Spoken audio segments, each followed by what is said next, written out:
السلام علیکم ورحمۃ اللہ وبرکاتہ۔ حافظ جی آفیشیل کے پیارے ناظرین، نماز فجر کے بعد 7 بار پڑھنے کا خزانے والا وظیفہ آج میں آپ دوستوں اور بھائیوں اور بہنوں کو بتانے جا رہا ہوں، جو کہ 400 سال پرانی کتاب میں لکھا گیا۔ یہ وظیفہ حضرت مفتی عبدالقادر مصری رحمۃ اللہ علیہ نے اپنے ہاتھ سے درج فرمایا۔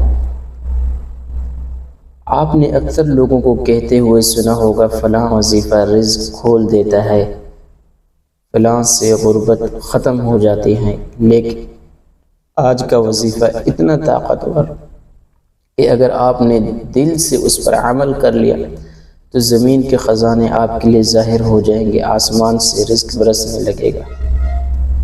ذرا سوچئے، فجر کی نماز کے بعد جب فرشتے اللہ تعالیٰ کے حکم سے زمین پر اترتے ہیں، اس وقت کی دعا، اس وقت کا ذکر، قرآن پاک کی تلاوت کس قدر قبولیت کے لائق ہوگی۔ ایسے وقت میں کیا گیا عمل کبھی خالی نہیں ہوتا۔ وظیفے کا طریقہ کار میں یہاں پر بھی بتا رہا ہوں، ڈسکرپشن میں بھی دیا گیا ہے۔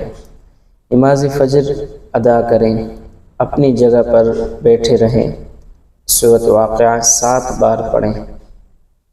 نتائج اور برکات۔ حضرت مفتی عبدالقادر مصری رحمۃ اللہ علیہ فرماتے ہیں، جو شخص یہ عمل روزانہ کرے، زمین کے خزانے اس پر ظاہر ہو جاتے ہیں، آسمان سے رزق برسنے لگتا ہے، اس کے گھر سے فقر و فاقہ، محتاجی ہمیشہ کے لیے ختم ہو جائے گی۔